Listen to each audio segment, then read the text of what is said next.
Le prix Irène Joliot-Curie, c'est un énorme honneur pour moi de le recevoir. Il me permet en fait, d'une part, de mettre en lumière tout le travail qui est fait au laboratoire et de récompenser l'excellence scientifique, mais aussi l'engagement que je peux avoir pour pousser pour une science beaucoup plus diverse et inclusive, notamment aussi des femmes. Et c'est comme ça, à mon avis, qu'on arrive à faire les plus grandes avancées.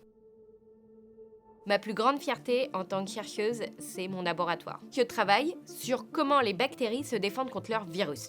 On s'est rendu compte que certains mécanismes immunitaires qui sont présents chez nous, les humains, seraient directement hérités des bactéries. On a appelé ça l'immunité ancestrale. Cela ouvre des champs thérapeutiques fantastiques. Donc par exemple pour traiter des futurs virus qui infecteraient les humains, pour des maladies infectieuses, mais aussi auto-immunes ou des cancers.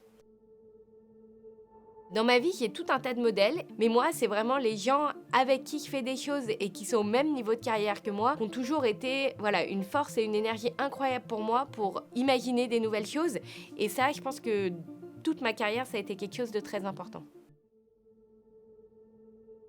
Qu'est-ce que ça change d'être une femme en sciences ? Pour moi, il y a déjà des obstacles en effet particuliers à ceux d'être une femme. Quand on est petit, on imagine, comme je dis toujours, un homme blanc avec des lunettes et une blouse blanche.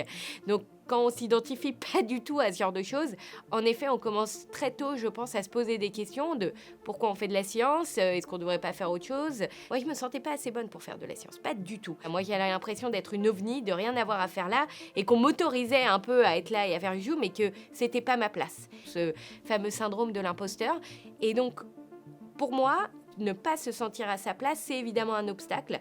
Mais une fois qu'on arrive à le dépasser, ça peut aussi être quelque chose qui va justement devenir un défi, mais aussi un moteur pour faire les choses différemment. Et en science, en fait, imaginer des nouvelles choses, c'est ce qu'on doit faire. Et une de mes convictions personnelles, c'est que si on démontre à toutes et tous qu'en faisant de la science diverse et qu'en incluant une diversité de personnes, on fait de la meilleure science, c'est comme ça aussi qu'on va convaincre le monde entier que c'est pas une nécessité en termes de justice, mais c'est aussi ce qui est nécessaire pour faire la meilleure science possible. Donc c'est le moment, on n'a jamais eu autant besoin de scientifiques, on n'a jamais eu autant besoin de diversité de façon de penser, et les lieux sont là pour être prêts pour accueillir cette diversité. On ne peut pas se priver du talent de la moitié de la population pour résoudre ces problèmes scientifiques.